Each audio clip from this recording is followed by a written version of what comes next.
Hi everybody, welcome to my channel RJ Studies. Today we are going to discuss Probation of Offenders Act section 11 to 19 and this is going to be the last video on Probation of Offenders Act. इसके बाद आपका जो act है वो complete हो जाएगा, ठीक है। और आप इसका जो पूरा एक्ट की वीडियोस हैं वो मैंने प्लेलिस्ट आपके लिए क्रिएट कर दी है, तो हम वहां पर उसे देख सकते हैं। सेक्शन 11 जो है वो आपका डील करता है अपील और रिवीजन के प्रोविजन से, ठीक है, कि किस कोर्ट के पास आपकी अपील जाएगी जब आप सेक्शन 3 के अंदर या फिर सेक्शन 4 के अंदर ऑर्डर मतलब ऑर्डर लेट डाउन करते हैं। जो भी कोर्ट है वो ऑर्डर लेट डाउन जब भी करेगा, अपना ऑर्डर देगा, तो किस कोर्ट के पास अपील जाएगी, ठीक है।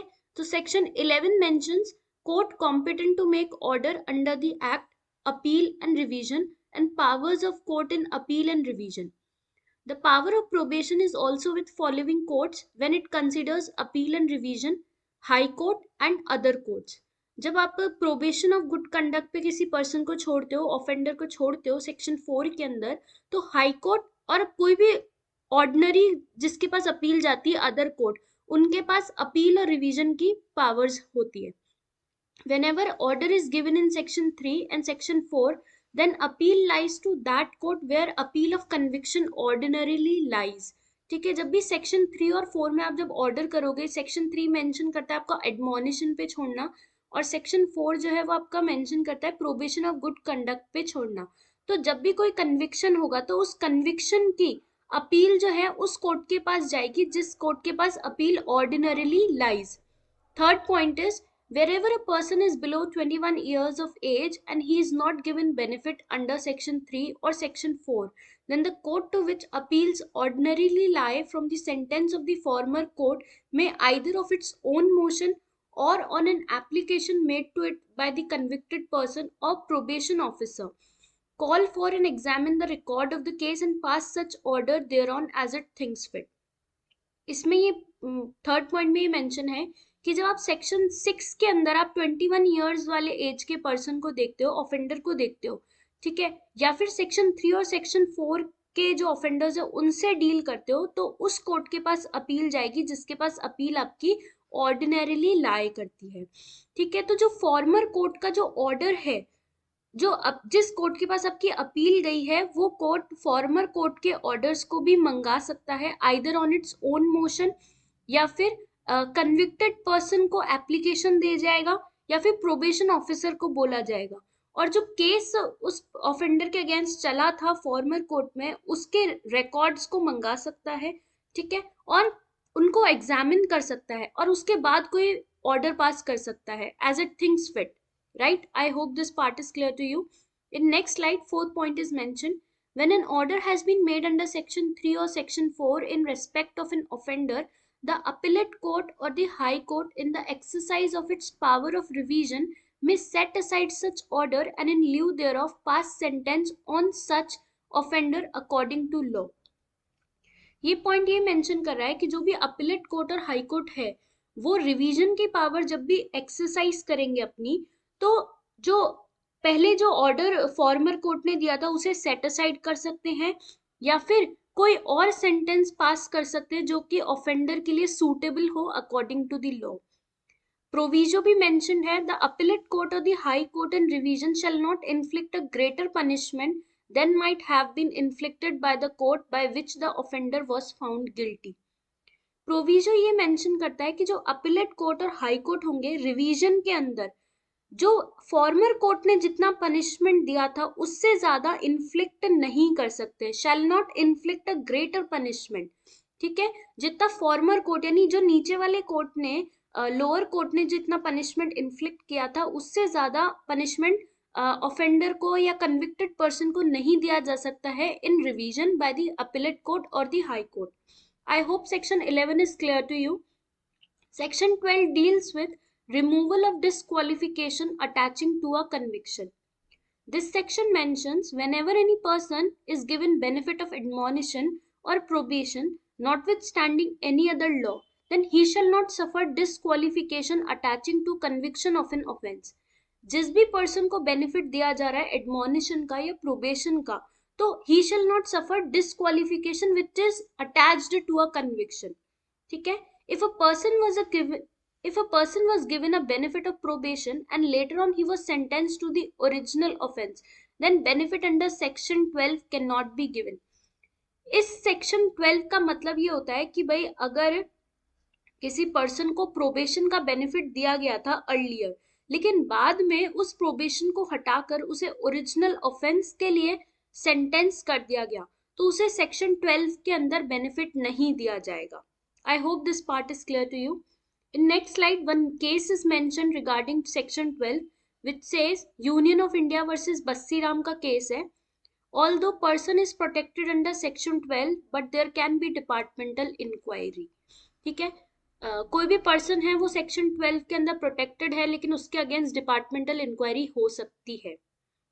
सेक्शन 13 आपका probation of offender, probation officers से डील करता है. बेसिकली जब मैंने आपको स्टार्टिंग में एक्ट पढ़ाया था उसमें 2B की डेफिनेशन बताई थी, जिसमें प्रोबेशन ऑफ ऑफिसर्स की डेफिनेशन दी हुई थी. ठीक है, तो जब भी आप ये क्वेश्चन आता है मेंस पॉइंट ऑफ व्यू से, 2B के अंदर आप डेफिनेशन देंगे प्रोबेशन ऑफिसर्स की, फिर सेक्शन 13 बताएंगे, सेक्शन 14 बताएंगे. सो सेक्शन 13 क्या कर रहा है कि आप probation officer under this act shall B. कौन होंगे probation officers? A person appointed to be a probation officer by the state government or recognized as such by the state government. वो persons होंगे प्रोबेशन ऑफिसर जिनको state government appoint करी है या फिर state government ने रिकॉग्नाइज किया है. Second, a person provided for this purpose by a society recognised in this behalf by the state government, या फिर स्टेट गवर्नमेंट के अंदर कोई सोसाइटी रिकॉग्नाइज्ड है, उस सोसाइटी के थ्रू प्रोबेशन ऑफिसर को रेकमेंड किया गया है. In any exceptional case, any other person who in the opinion of the court is fit to act as a probation officer in the special circumstances of the case. या फिर कोई और person, any other person जो court को लगता है in the opinion of the court is fit to act as a probation officer, जो probation officers के functions को अच्छी तरह से निभा सकता है in the special circumstances of the case, right? Second point is a court which passes an order under section 4 or the district magistrate of the district in which the offender for the time being resides may at any time appoint any probation officer in the place of the person named in the supervision order. ठीक है, जिस court ने order pass किया है या फिर जो district magistrate है डिस्ट्रिक्ट के, ठीक है, वो भी प्रोबेशन ऑफिसर अपॉइंट कर सकते हैं. ठीक है, in the place of the person named in the supervision order. जिस पर्सन का नाम सुपरविजन ऑर्डर में मेंशन किया था उसके अलावा किसी और को प्रोबेशन ऑफिसर मेंशन कर सकते हैं. यहाँ पे एक एक्सप्लेनेशन दिया हुआ है. A presidency town shall be deemed to be a district and chief presidency magistrate shall be deemed to be a district magistrate of that district. ये एक्सप्लेनेशन क्यों दिया हुआ है यहाँ पर? क्योंकि ये जो एक्ट है वो 1958 का एक्ट है. ठीक है, तो जब हमारा इंडिया डिवाइड हुआ था तब वहाँ पे प्रोविंशियल एरिया और प्रेसिडेंसी टाउन्स थे, तो हमने प्रेसिडेंसी टाउन को डिस्ट्रिक्ट बताया है, और जो उस प्रेसिडेंसी टाउन में चीफ प्रेसिडेंसी मजिस्ट्रेट्स होंगे वो डिस्ट्रिक्ट मैजिस्ट्रेट्स होंगे डिस्ट्रिक्ट के. ठीक है, थर्ड पॉइंट ये बोल रहा है a probation officer in the exercise of his duties under this act shall be subject to the control of the district magistrate of the district in which the offender for the time being resides. जो भी probation officer है वो जब भी अपनी duties को exercise करेंगे, ठीक है, तो वो किसके कंट्रोल में होंगे? District magistrate of the district के, जिसके अंदर वो ऑफेंडर रहता है. I hope section 13 is clear to you. Section 14 duties of probation officers की बात करता है कि जो भी प्रोबेशन ऑफिसर्स आपके अपॉइंट होंगे उनकी क्या क्या ड्यूटीज होंगी. So a probation officer shall subject to such conditions and restrictions as may be prescribe. क्या क्या ड्यूटीज एक्सरसाइज करेंगे, कुछ कंडीशंस और रेस्ट्रिक्शंस उनके ऊपर लगाते हुए उन ड्यूटीज को आपको बताया गया है. पहला, inquire in accordance with any directions of a court into the circumstances or home surroundings of any person accused of an offence with a view to assist the court in determining the most suitable method of dealing with him and submit reports to the court. Probation officer का काम क्या है? वो inquiry करेंगे court की directions में. ठीक है, किस किस चीजों की? Circumstances and the home surroundings of any person who is accused of an offence. ठीक है, उसके होम सराउंडिंग्स का पता लगाएंगे कि वो किस टाइप के सराउंडिंग्स में रहता है जो भी अक्यूज्ड है. ठीक है, जिससे कोर्ट की मदद हो सके in determining the most suitable method of dealing with him, जिससे कोर्ट उसके अगेंस्ट एक प्रॉपर ऑर्डर पास कर सके। और प्रोबेशन ऑफिसर एक रिपोर्ट बना के कोर्ट को सबमिट करेंगे। Second point is supervise probationers and other persons placed under his supervision and where necessary endeavor to find them suitable employment। Probation officers के under जो भी उसके सुपरविजन में लोग बैठेंगे, यानी जो उससे कम रैंक वाले होंगे, जो डेप्यूटीज होंगे, ठीक है, प्रोबेशनर्स जो ऑफिसर्स होंगे, उनका वो सुपरविजन करेगा, प्लस उनको एक सूटेबल एम्प्लॉयमेंट की तरफ गाइडलाइंस देगा। Third point is advise and assist offenders in the payment of compensation or cost ordered by the court। जो प्रोबेशन ऑफिसर्स होंगे वो सेक्शन 5 के तहत, ठीक है, सेक्शन 5 में हमने कंपनसेशन और कॉस्ट पढ़ा था, ठीक है, तो वहां पर प्रोबेशन ऑफिसर्स ऑफेंडर्स को उस कंपनसेशन को पे करने के लिए और जो भी कॉस्ट कोर्ट लगाएगी उनको पे करने के लिए एडवाइज एंड असिस्ट करेंगे। Fourth point is advise and assist in such cases and in such manner as may be prescribed persons who have been released under section 4। Probation officers का ये काम है कि वो एडवाइज और असिस्ट करे offenders को सेक्शन 4 के अंडर जो भी पर्सन्स, जो भी ऑफेंडर्स हैं प्रोबेशन ऑफ गुड कंडक्ट पे रिलीज होंगे, उनको भी एडवाइज एंड असिस्ट करेगा। And perform such other duties as may be prescribe, और वो ड्यूटीज परफॉर्म करेंगे जो कोर्ट ने प्रेस्क्राइब कर रखी है। I hope this part is clear to you. Section 15 आपका बताता है कि प्रोबेशन ऑफिसर्स जो होंगे वो पब्लिक सर्वेंट्स होंगे। आईपीसी का सेक्शन 21 जो है वो पब्लिक सर्वेंट्स की डेफिनेशन बताता है, ठीक है, उसमें ये प्रोबेशन ऑफिसर्स जो हैं वो आपके सेक्शन 21 ऑफ आईपीसी की डेफिनेशन में आएंगे और प्रोबेशन ऑफिसर्स पब्लिक सर्वेंट्स होंगे, ठीक है। Every probation officer and every other officer appointed in pursuance of this act shall be deemed to be public servants within the meaning of section 21 of the Indian Penal Code।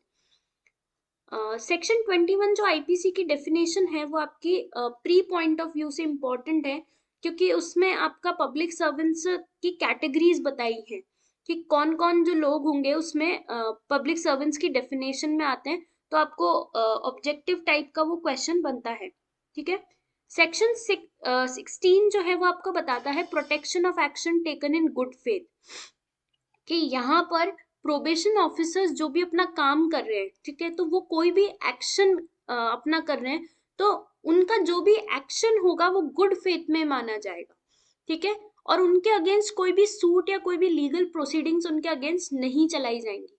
So I'm reading this for you. No suit or other legal proceeding shall lie against the state government or any probation officer or any other officer appointed under this act in respect of anything which is in good faith done or intended to be done in pursuance of this act or of any rules or orders made thereunder।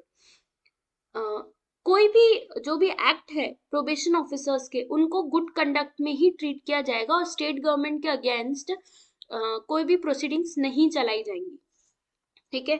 Section 17 जो है वो आपका rules की बात करता है, power to make rules. इसमें से आपका प्री का एक क्वेश्चन बनता है कि यहाँ पर स्टेट गवर्नमेंट रूल्स बना सकती है प्रोबेशन ऑफ ऑफेंडर्स एक्ट में, लेकिन with the approval of the central government, ठीक है। तो एक क्वेश्चन यहाँ से जो फर्स्ट लाइन है इसकी, दैट द स्टेट गवर्नमेंट में with the approval of the central government by notification in the official gazette make rules to carry out the purposes of this act। so यहाँ से आपका ये प्री का question बनता है, mark this line, right। second point is in particular and without prejudice to the generality of the foregoing power such rules may provide for all or any of the following matters। जो भी rules state government बनाएगी with the approval of the central government, वो किस चीज से deal होंगे, एक तो अपॉइंटमेंट ऑफ प्रोबेशन ऑफिसर्स से, उनके terms and conditions of their service and the area within which they are to exercise jurisdiction, ठीक है, कौन से एरिया में वो अपना जुरिस्डिक्शन एक्सरसाइज करेंगे।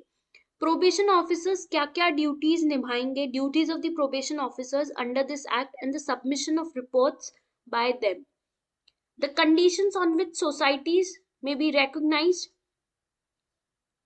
ठीक है, for the purposes of clause B of subsection 1 of section 13। जो भी सेक्शन 13 के अंदर जो भी सोसाइटीज बनेंगी, जो प्रोबेशन ऑफिसर्स अपॉइंट करेंगी, उनकी क्या क्या कंडीशंस हैं, उन सोसाइटीज के रिगार्डिंग रूल्स बनाएंगे, The payment of remuneration and expenses to probation officers or of a subsidy to any society which provides probation officers. Probation officers को क्या रेम्यूनरेशन, क्या एक्सपेंसेस होंगे, उनके लिए रूल्स बनेंगे, और जो सोसाइटी होगी उसको क्या सब्सिडी प्रोवाइड करनी है, ठीक है, और any other matter which is to be or may be prescribe, या फिर कोई और other matter. Third point is all rules made under this section shall be subject to the conditions of previous publication and shall as soon as may be after they are made be laid before the state legislature. ठीक है, जो भी rules यहाँ इस section के अंदर बनाए जाएंगे वो स्टेट लेजिस्लेचर के समक्ष भी रखे जाएंगे. I hope section 17 is clear to you.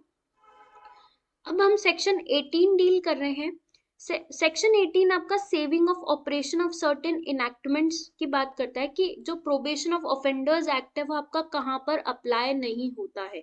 सो एक क्वेश्चन भी आपका बनता है where probation of offenders act 1958 does not apply. इसके अंदर आप सेक्शन 1 एंड सेक्शन 18 दोनों को मेंशन करेंगे. सेक्शन 1 जो है वो मैंने आपसे पहले ऑलरेडी डील कर लिया है. सेक्शन 18 के अंदर कुछ 3 पॉइंट्स मेंशन्ड है कि जैसे on following acts it does not apply.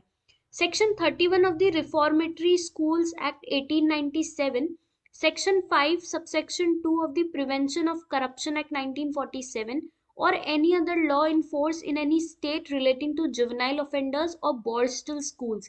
इन 3 चीजों पे यानी reformatory schools, prevention of corruption act और जुवेनाइल्स पर आपका probation of offenders act apply नहीं होता.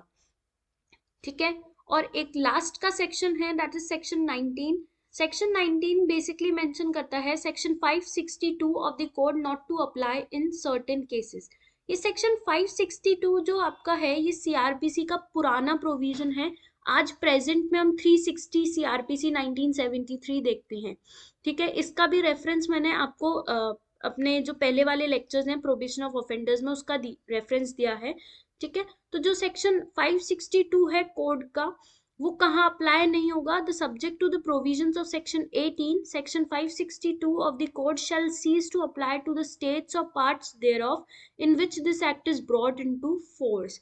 तो वहां पर उन स्टेट्स पर ये सेक्शन 19 आपका अप्लाई नहीं होगा, सेक्शन 18 आपका अप्लाई नहीं होगा जहां पर आपका ये एक्ट लागू है. ठीक है, इसकी और भी बहुत कंडीशंस थी जो मैंने आपसे सेक्शन 1 के अंदर डील करी थी, तो उसका लेक्चर आप वहां देख सकते हैं. एक और क्वेश्चन है इस प्रोबेशन ऑफ ऑफेंडर्स एक्ट से रिगार्डिंग डील करते हैं हम, that if there is any dispute between probation of offenders act 1958 and juvenile justice act 2015 which shall prevail. ठीक है, कभी भी कोई डिस्प्यूट अराइज होता है प्रोबेशन ऑफ ऑफेंडर्स एक्ट 1958 से रिगार्डिंग या जेजे एक्ट के अकॉर्डिंग, तो जेजे एक्ट वहां पर प्रिवेल करेगा. हम जुवेनाइल्स के लिए हमेशा जेजे एक्ट ही लगाएंगे. I hope today's lecture is clear to you. If you still have any queries, do let me know in the comment section. I'm here to solve all your queries regarding the judiciary. ठीक है, और law से regarding में आपको कुछ भी पूछना हो तो आप कमेंट सेक्शन में आप पूछ सकते हैं. And my WhatsApp number is also available to you. And अगर आज का वीडियो आपको अच्छा लगा है तो please do like the video and subscribe my channel. Thank you so much for today.